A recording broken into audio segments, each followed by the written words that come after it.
Funding for this program was provided in part by the RE Synergy Foundation. Content for the Sustainable World. My dad was an old-school surgeon who always wished he was a rancher, and a man who took life by the horns and ran with it. Think John Wayne meets Ernest Hemingway meets Teddy Roosevelt. One thing that always embarrassed me, though, was that if my dad saw something interesting wherever he was, he'd go ask about it. He'd start up impromptu conversations with perfect strangers about crop rotation, cattle genetics, or how to get all those pieces of firewood in the load to stay on top of that one little donkey. I was mortified as a kid. Well, I grew up, and now that's me. I married a perfect man with itchy feet who loves all things music and film and who makes documentaries just for the love of it. If you dump all of those things into a petri dish and let them stew for 25 years of blissful chaos, what do you get? Well, welcome to my life of vicarious agriculture. Come on along for the ride.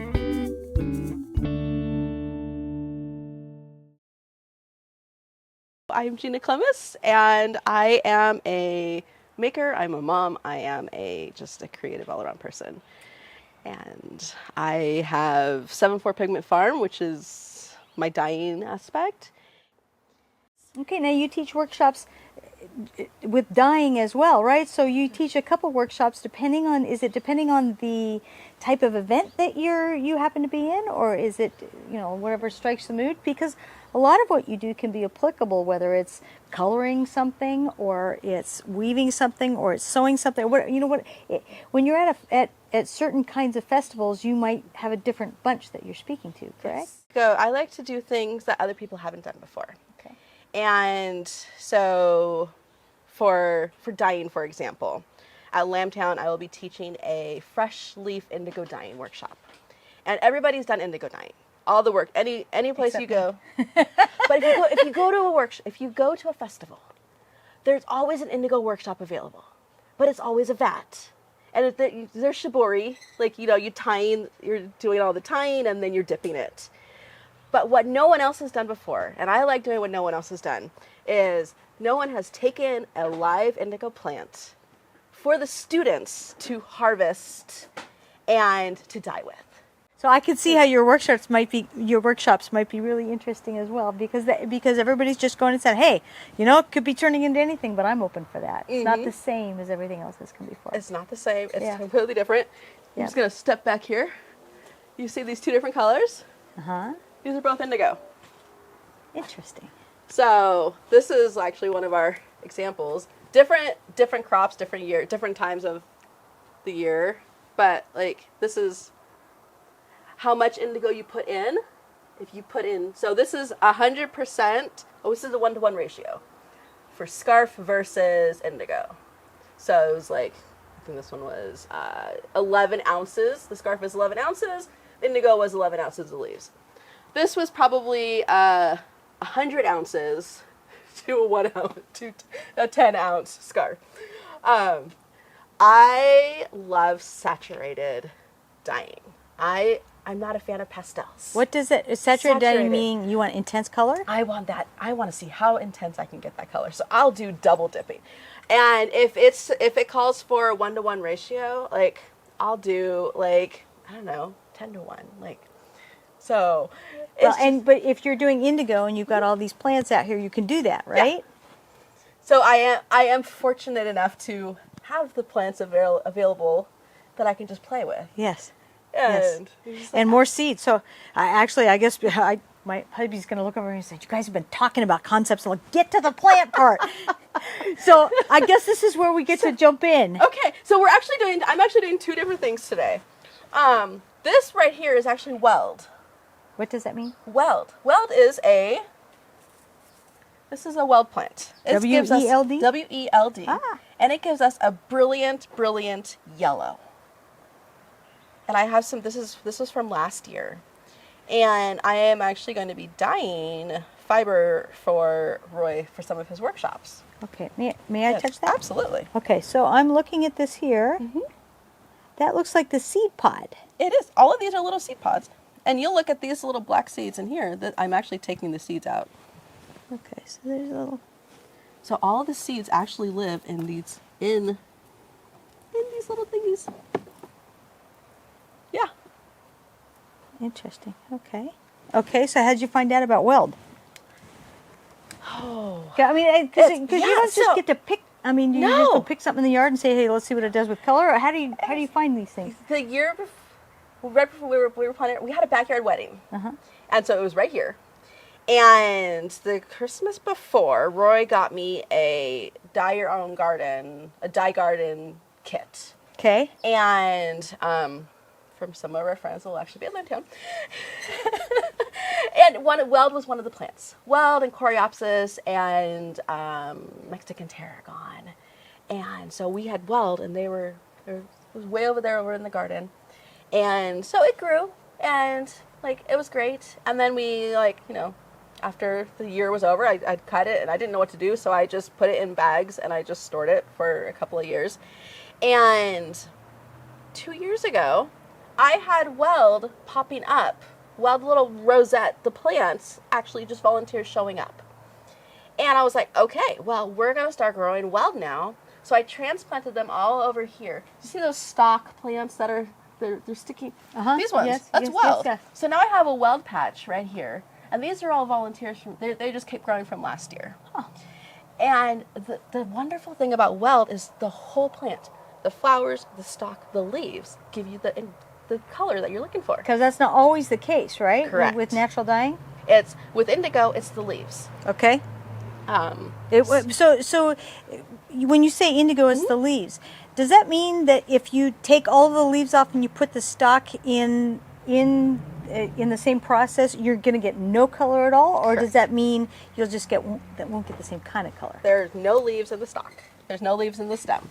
There's no color at all. No, none at all. So with indigo, if you actually, the indigo, you have the leaves, and the indican is in the leaves. But that looks funny because that's a green leaf. It's That's green. not a blue leaf. It's green.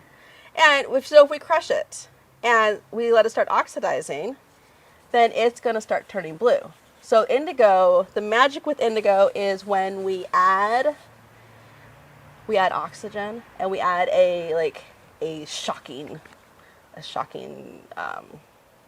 feature to it. It could be indigo. With indigo, it could be rubbing it like this. It could be pounding it with a hammer. It could be blending it with ice. So you have to traumatize it somehow. A little bit. Okay. And so we take this. That's why it's feeling blue all the time, right? And let me actually get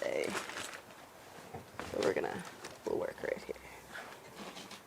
Now, is this cotton? So this is a silk. Silk, okay. This is a silk scarf. And so I just scrunch this up, and this is going to be our little demo scarf. And then we're just going to I'll just do a circle. You could write names, you could draw things. We did a little scene last year where there was trucks and we were really, really into construction vehicles. You can see that my nails are blue from the indigo. So this green is going to turn blue. It's going to turn blue. You're the people from the tourists are here, so you're gonna make fun of me and make me try and believe that that's really. That's going to turn blue. Okay, so how long are we talking about here? I don't know, maybe 5-10 minutes. Really? Yeah.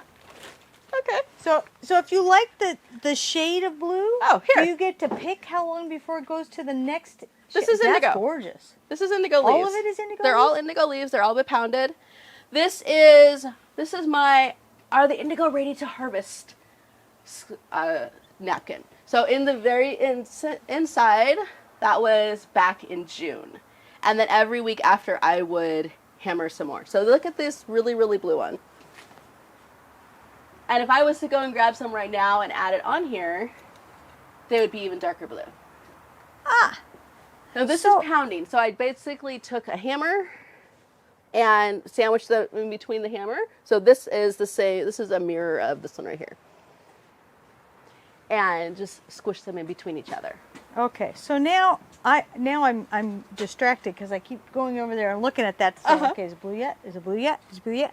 So this is something that the different shades are because you did it over time, or can you do that in the same way if you didn't do it over time? If you took different size plant or different size leaves on the different plants, I think it would give you different shades. Or even like the same plant, but different, like a plant right next to it. Because remember, it's all different. It's none of them is going to be the exact same.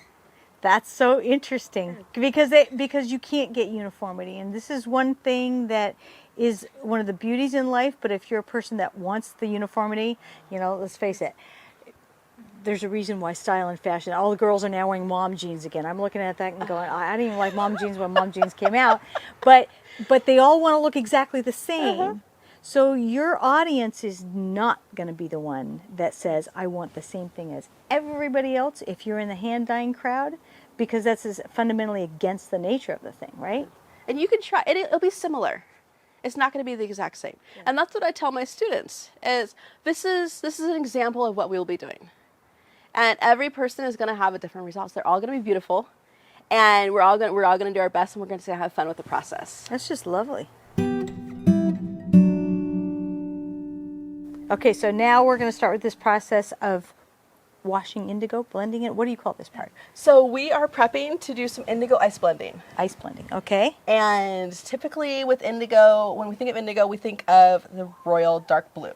Yes. Indigo ice blending typically gives us like more of a teal color. Okay. And so we can get so many different colors. So what we have here is a gorgeous strand. Look at those little seed flowers. So that is beautiful. And when these dry, they're going to become brown, and that's where all of our seeds come from. Okay.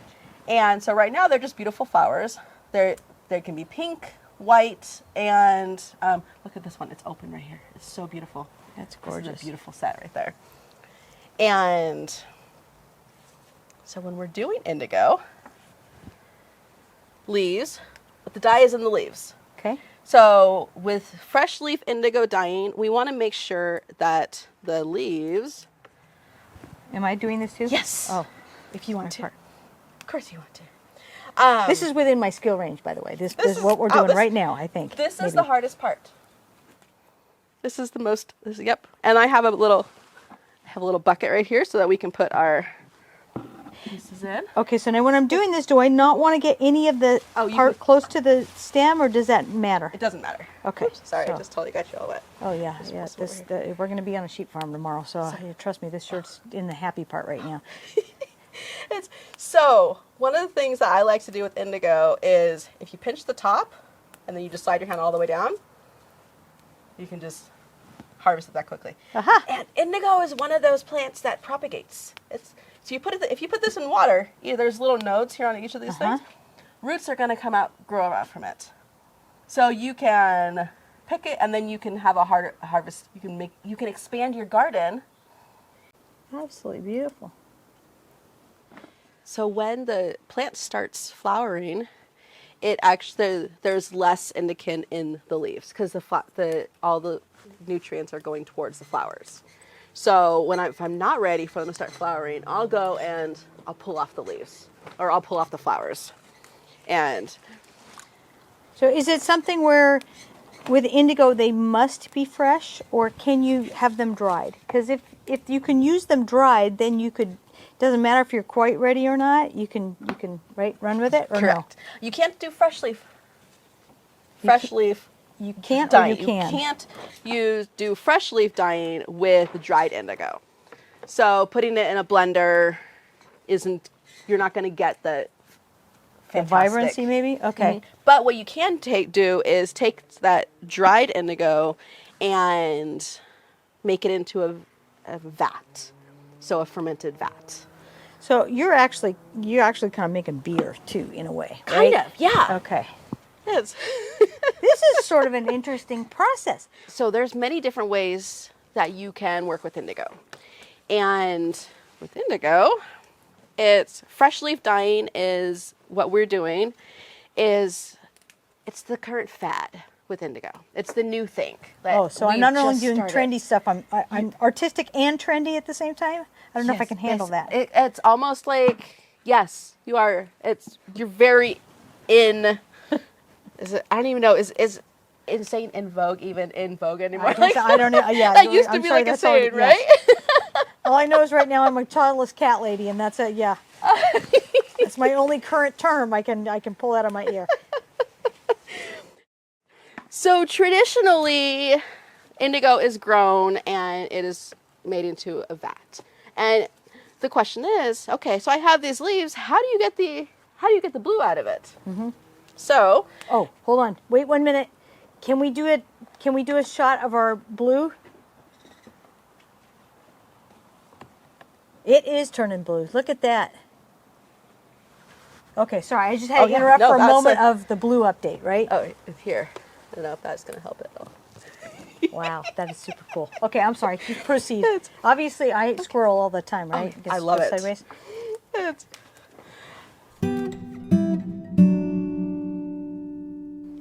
Once the indican comes out of the leaves in the water is going to be mermaid blue. Mermaid blue being... Mermaid blue. Which one of those two is closer to mermaid to you? Oh, the one on the left. One on the right. I can actually show you. I have some that's ready so you can see. Anti-freeze green. Anti-freeze. You know that, that really brilliant. And so the water is going to be that mermaid blue. And then it's going to have like a little oily film on the top. And it's going to look like basically like dark blue oil. And that's when you know all the indican is out of the leaves. And then you want to make sure that you take the leaves out before it over ferments, because then it's going to turn green. Okay. And if you want green, that's great. But most of the time when we're trying to do indigo, we want that dark blue that we're looking for. And so we take all the leaves and stems out if the stems are in there. And then the science happens. So if you just have liquid and water, it's not going to do anything. Indigo is not going to die. Like, it might stain a little bit, not on purpose, but if it's not permanent. So you have to add something, pickling lime. Pickling lime. So you add pickling lime to the mixture, and it's a tablespoon of pickling lime for every 5 gallons of liquid. So did that's uniform across the scale? Yeah. Okay. So basically what you're trying to do is okay, now we're going to talk science talk. Okay. So a normal pH of indigo after it has been extracted is a 6 or 7. Okay. And to make a pigment, which is what we're trying to do with the extraction, we want it to be a 10.5 or 11. Wow. So how do you change that? So we add pickling lime. Okay, yeah, makes sense. And we aerate it. So I have a drill that has a paint stirrer attachment on it, and I do that. So the aeration is to add oxygen to that process? Yes. Or is it just to mix it around? It's both. Okay. So you're mixing it around, you're adding the oxygen, and that when the indigo is oxidized, that's when it changes the color to blue. Okay, now tell me what we're going to do now. We've gone through the art project, we've stripped leaves, and now we're probably leaving my skill set. So this is probably going to mostly be you from here out. Tell me about these little buckets that we have and what you're going to do. Well, we're gonna do some ice dyeing. Indigo ice dyeing with fresh leaves. So we have all of our supplies. We have our dye stuff that we're going to use. So we have silk scarves, and they're from Dharma Trading Company. And so we have silk scarves that we're going to do. And the first thing we're going to do is we're actually going to soak them. So we're putting them in water so that they take the dye easier. So now when you're on this, I do need to ask, when you're dyeing something like a silk scarf, does it have to be untreated, uncoated? I mean, how does that work? With indigo dyeing, you don't have to pre-treat. You can if you want to. Mordantine, scouring, all those, like everybody says you need to scour, you need to mordant. You don't have to with indigo. Okay. If you do, you're going to get different colors. But for right now, we didn't do anything. We literally took it out of the bag. But you can't do this with all fabrics that are coated with maybe coating, or no, you could do it with anything. With indigo, you can, with this method, you don't have to pre-treat anything. Okay, so if somebody says, I want to try this with a t-shirt, and it's a commercial t-shirt that they happen to have grabbed, it's okay for them to take a stab at it? Yeah. Or do they have to say, no, it can't have any polyester, can't have this, can't have that, it's not going to be successful? Yeah, any t-shirt. Any t-shirt, okay. Yeah, as long as it's light enough to take the color. Okay, just had to get the criteria up front. Don't have a dirty one. Like, don't take it off your back and, like, after you've been wearing it all day, but, like... Man, taking all the joy out of this. Okay. Well, you can do that, just don't share the bath with Okay. anybody else. So now that we have our beautiful scarf, and this is the one that we did our sample on earlier. So we're actually going to over dye that, and we're going to see what happens to it. So we have two so scarves in interesting here. how it turns color when it went through oxidation.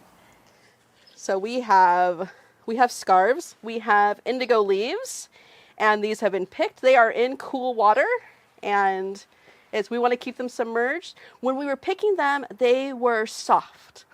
Now that they have been in the cool water, they're crispy. They're almost like a crispy, firm, like you need to feel it so that you can understand. Like, feel how Boy, crispy look at that! it is. Yes. Like, So they've taken that water up maybe through the vein in the leaf and the stem of the leaf, and they're really kind of they're much firmer, which means they're not going to quite turn to mush quite so much. I'm assuming. exactly. Okay. And keeping them in cool water submerged, they will actually last for a couple of days. Okay, so we did the hardest part. The hardest part with fresh leaf indigo dyeing was picking the leaves off the stem. Okay, now with ice blending, we are under a time. There's a time limit. So what we are going to do is we are going to take the leaves, we are going to put them into our blender. And I just have to say, don't use the materials that you are dyeing with to make food that you're going to eat with, just to be on the safe side. So have a dye safe only thing. We're going to put our dye stuffs in this white, or this dark container, and we're going to take the leaves, put them in ice water, and blend it.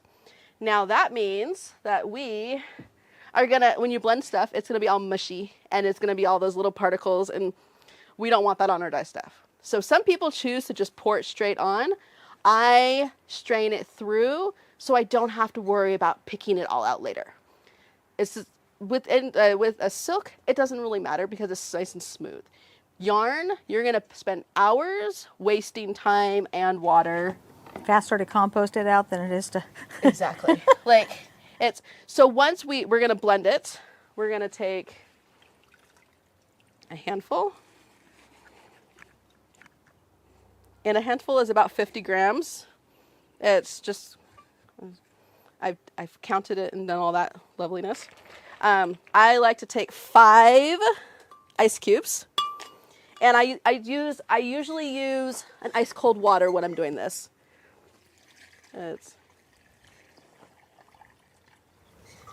Okay, so that's roughly 6 cups total with the materials already in there? Yeah. But is that about right, or does it really matter? It doesn't matter. Okay. It's just a feel. Like, it's like the more you have, like, you're gonna have more liquid.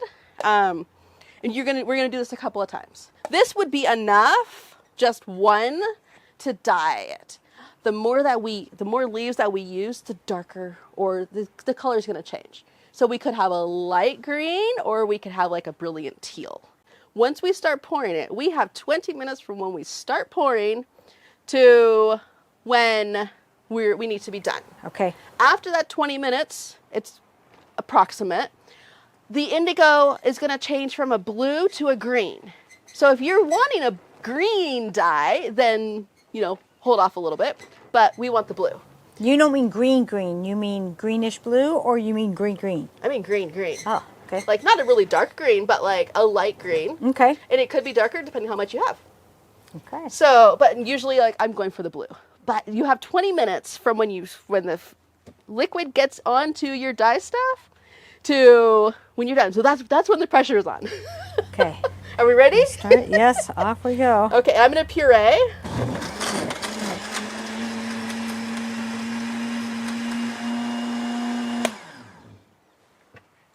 Okay. So it's a beautiful foamy green. Like, it's like, where's the blue? Where's the indigo blue that I keep telling you about? So if you can look, if you see down underneath, it is just filtering through. And I'm going to fill another one. That one had a little bit more, but that's okay.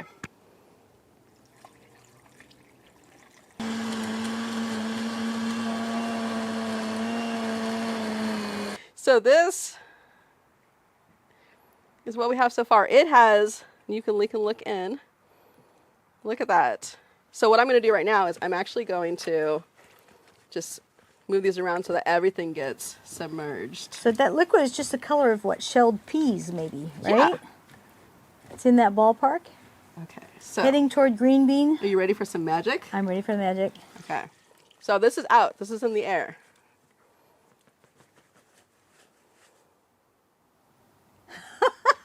Do you see it changing color a little bit? Yes, I do. Like right in front of you? Yes.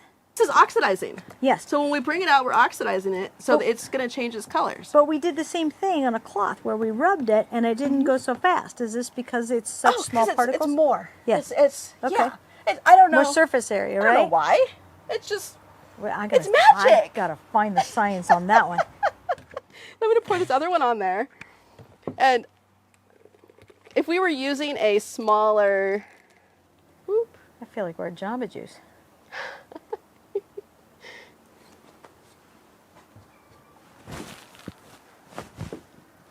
sometimes we mix it so that it like It goes it can through go quicker, through yeah. a little bit faster. Okay, I gotta do this too Yes. because I'm just like this is It's- I get art credit for all of this or creative credit or I can pretend.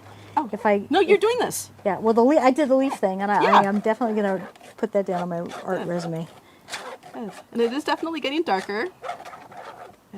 Yeah. And I'm having fun.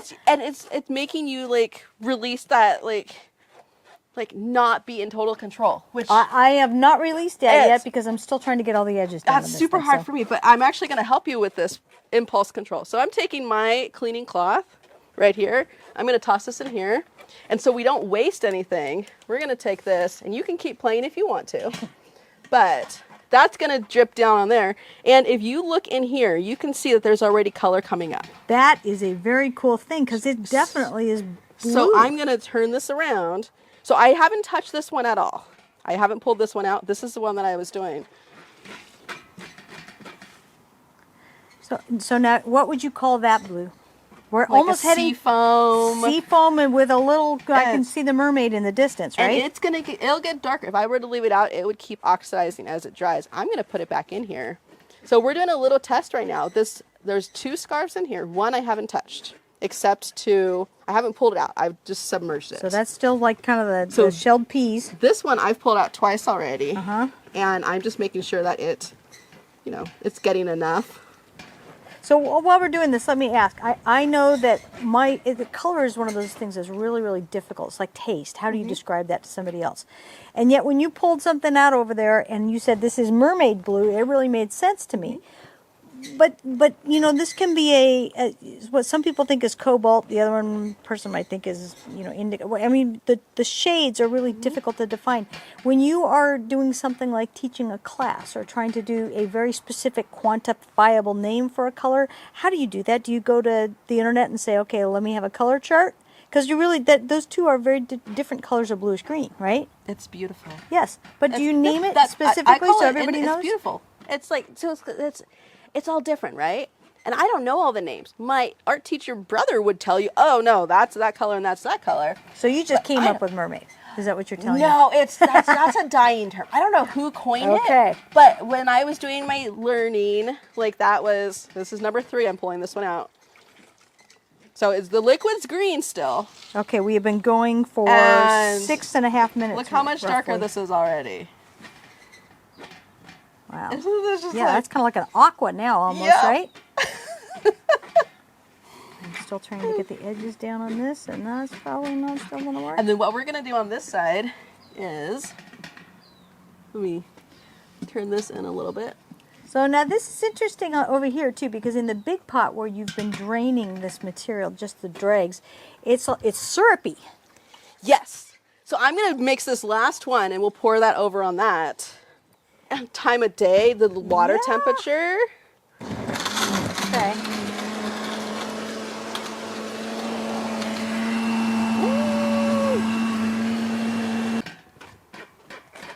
And my cleaning cloth is in there. Huh? Okay. Okay, We you are ready for- now at the. Oh, yes. How much? All right, 154, and that's on a 10-minute timer. Okay, so these have been in for 10, and then we're adding in. So Use it. now we're a little over 8 minutes on the bath. Okay, so, oh, and we can see, look at this. So this one is super, super dark because it's been oxidized. This one is not, look at that. So I'm gonna pull both of them out so we can see. Oh, you just killed the experiment because now they're both oxidized, Look at that, but in a good cause. in a good way. So this one time, this one was 4. That's amazing. So the more times that you bring it out, you're layering the colors. Every time you bring it out and oxidize it, you're layering the colors. So, and you could pull this now, or you can add in something else. So it's gonna, when you wash that thing, it's gonna stay that color? Yep. Let's see. I have a freshly, I'm gonna go ahead and pull this one out, and I'm gonna put it into my,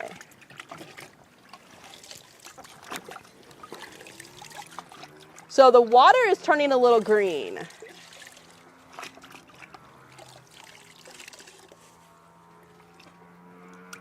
It was nice and clear. And just from that little bit, and then we have, look at that. That's beautiful. That is beautiful. Isn't that?